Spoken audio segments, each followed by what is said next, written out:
당권을 넘겨주겠다 그랬잖아요. 윤석열 계에서 거래를 했다고 지금 이동훈 개혁신당 공보가 얘기를 했잖아요. 그러면서 윤 쪽에서 우리들에게 자꾸 제안을 해오면서 네가 김문수를 단일화를 해주면 너에게 당권을 주겠다라는 말을 하더라 이랬잖아요. 이게 바로 후보 메시지예요. 공직선거법상. 후보 메시지에는 단일화를 만약에 받아버리게 되면 둘이서 정말 하게 된 거예요. 근데 단일화를 안 받고 이준석이 그대로 살게 되면 상대방만 후보 메시지로 걸려들 수가 있어요. 근데 이제 본인은 그런 거 없다고. 그러니까 본인은 안 한다 그러니까 나는 공직선거법상 문제가 안 될 수 있다. 대신 너네들 가만 안 두겠다. 이럴 수 있어요. 아니 근데 지지율 얘기 나왔으니까 지금 뭐 김문수 후보랑 이준석 후보 단일화 얘기 계속 나와요. 뭐 단일하니 많이. 근데 어떻게 보세요? 단일화 한다고 보세요? 저는 단일화 한다고 봅니다. 그래요? 네. 선거 전에 어쨌든. 선거 전에. 잠깐만. 아니 그러니까 25일. 너 나를 바보로 하냐? 아니 25일이 인쇄에 들어가는데. 인쇄고 뭐고. 아니 요즘은 대한민국은 땅덩어리 좁아가지고 인터넷이 많이 발달되고 그래가지고 뭐 사실 이제 용지 투표 물론 중요하긴 하죠. 그런데 이제 큰 의미는 없어요. 큰 의미는 없고 이제 사표 이제 그것은 그때는 이제 난 그냥 싫다라는 의미인 거지. 저는 그 지금도 물밑에서 서로 간에 좀 약속 대련을 하고 있는 것 같다라는 생각을 하고 있어요. 그러니까 최근에 어떤 여론조사에서 뭐 한 자리로 뭐 붙었다 막 이런 것들이 나오고 또 거세게 이제 안철수 찾아가고 뭐 하는데 저는 결국에는 단일화를 통해 가지고 이준석이 국민의힘으로 들어갈 수밖에 없다. 저는 그렇게 보고 거기에 큰 이유는 선거비 진짜 이것은 그냥 선거비 보전. 저는 문제도 저는 크다고 생각을 하고 결국에는 이 여론조사를 제가 좀 보니까 그 이준석이 TK하고 PK에서는 지지율이 별로 안 나옵니다. 오히려 수도권에서 나오니까 예를 들어서 TK에서 이재명 30, 김문수 58, 이준석 6입니다. 그리고 PK에서는 이재명 43, 김문수 44, 둘이 비등비등하죠. 근데 이준석은 5예요. 근데 서울 경기로 올라오면 이준석이 9까지 오르는 게 있어요. 그리고 7이에요. 그렇기 때문에 결국 이준석은 이 보수층의 지지를 크게 받지 못하는 것 같아요. 그러니까 이준석이 단일화를 안 하면 장점이 뭐냐? 본인이 정말 보수층으로서 제대로 된 지도자라고 인정을 받아야 되는데 지금 수치로 봤을 때는 보수층에서 이준석을 인정을 안 하는 것을 본인은 느꼈다고 봐요. 그럼 결국에는 자기는 좀 실리를 택할 것 같다. 저는 그런 생각을 합니다. 근데 이준석은 자기는 단일화 안 하겠다고 선언을 했어요. 했어요. 오늘은 이제 선언을 했죠. 게다가 더 중요한 거는 뭐냐면 후보 매수죄가 있어요.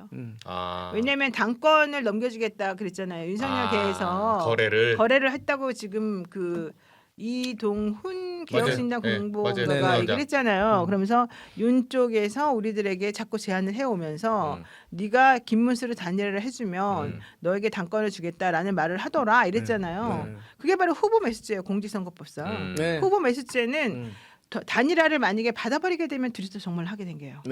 근데 단일화를 안 받고 이준석이 그대로 살게 되면 상대방만 후보 메시지로 걸려들 수가 있어요. 근데 이제 본인은 그런 거 없다고. 그러니까 본인은 안 한다 그러니까 나는 공직선거법상 문제가 안 될 수 있다. 대신 너네들 가만 안 두겠다. 이럴 수 있는 거예요. 변호사님 생각했을 때는 그러면 이준석은 정말로 그런 것을 할 생각이 없다라는 게. 나는 원래 이준석이 전혀 생각이 없다고 보지도 않아요. 왜냐면 이준석 입장에서는 지금 꽃놀이패를 주고 있는 건 맞아. 그리고 24일까지 사실 자기 지지율을 좀 보겠다고 했어요. 지지율이 오늘 좀 이상한 지지율 되게 많이 나왔잖아요. 아시아투데이 것도 나오고 그다음에 뭐야 에브리 리서치인가 뭔가 나오고 그거 합쳐놓게 되면 오차범위 내에서 이 김문수랑 이준석이가 이재명을 이길 수도 있는 것으로 나오잖아. 게다가 요즘 이준석의 표가 원래 5%였는데 계속해서 7%, 8%, 9% 막 이렇게 올라가요. 그러니까 그런 것들을 보면은 자기네들 깐에는 우리 내부적으로 보니까 14%도 나오던데 이런 얘기까지 하잖아. 그러니까 자기네는 지금 퍼센티지가 올라간다고 지금 생각을 하고 있어서 나중에 어차피 개혁신당이 지금 거의 망했거든요. 개혁신당 돈도 없을 뿐더러 15%안 나오게 되면 자기 돈도 다 보전도 못 받고 허은아가 또 무슨 이 폭탄 발언 할지도 모르고 이런 상황이 되다 보니까 자기 너무 힘들어가지고 실질적으로는 하고 싶었는 것 같아. 그러죠. 그리고 더 중요한 척도가 뭐냐면 단일화를 했을 때 이준석으로 후보가 됐을 때가 더 안 나와요. 지지 훨씬 안 나와요. 그렇죠. 그건 맞죠.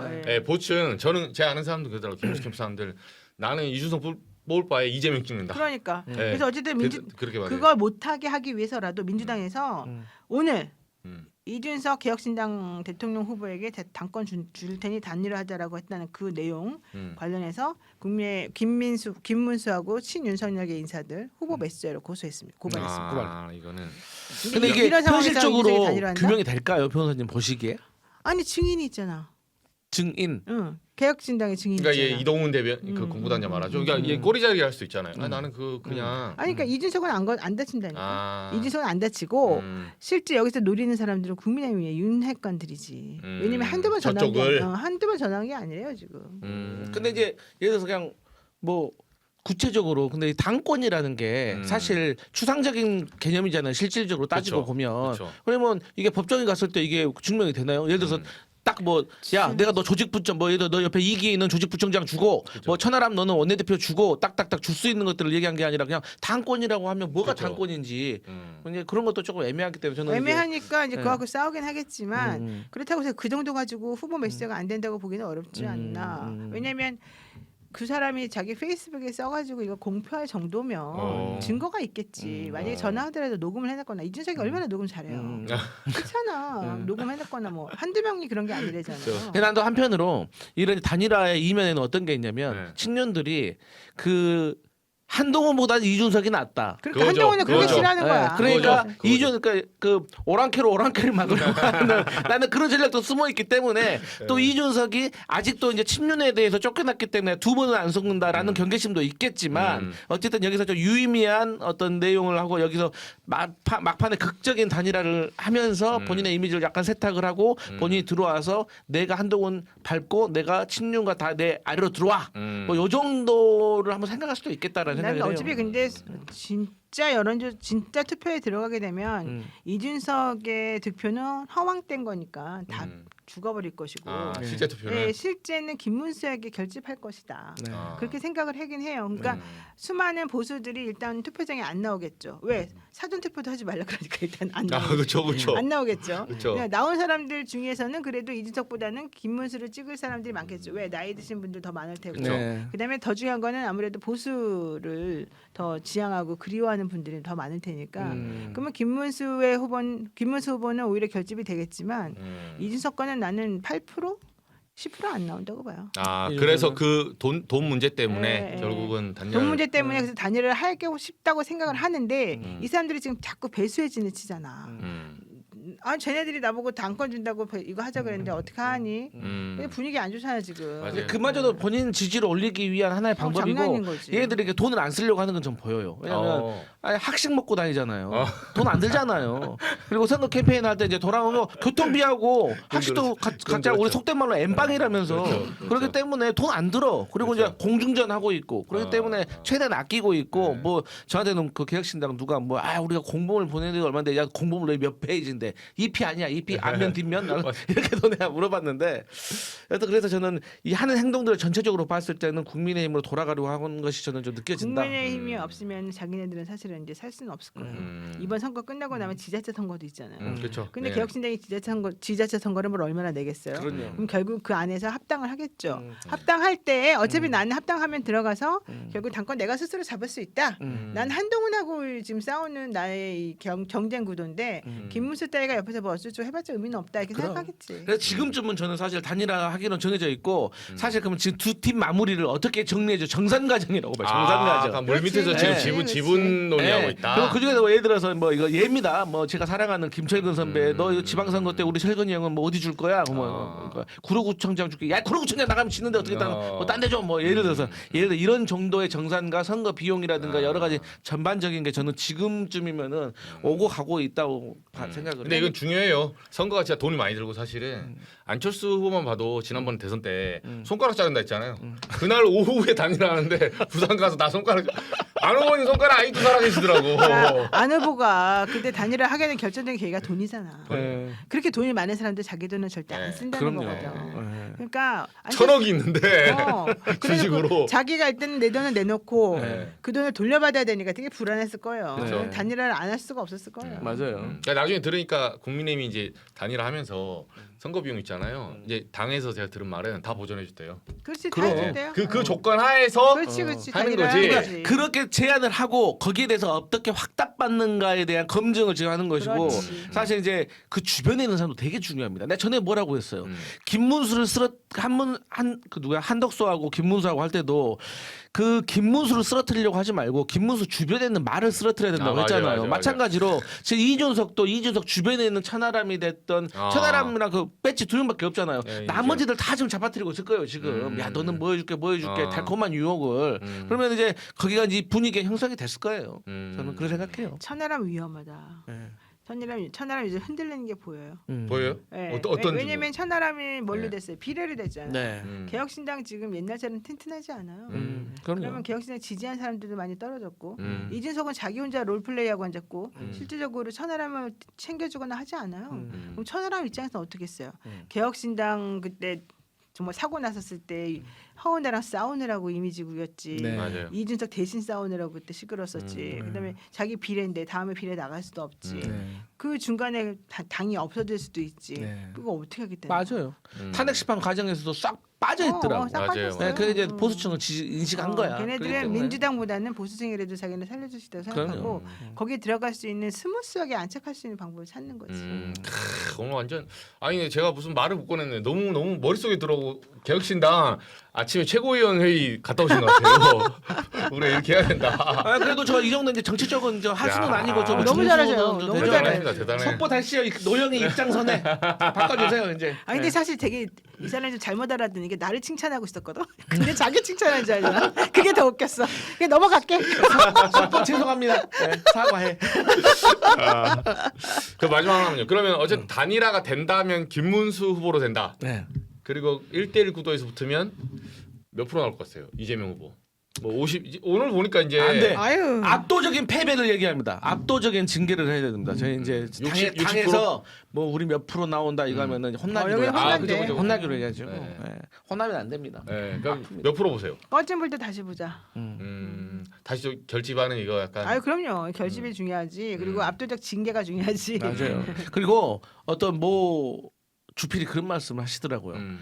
어떤 선거든지 승부처가 있는데 지금 승부처가 안 왔다는 거예요. 아. 근데 그 말이 맞아요. 좀 그래요. 좀 맹맹해요, 지금. 그러니까 이번 선거 전체적으로 봤을 때 승부처가 뭐가 있었냐고.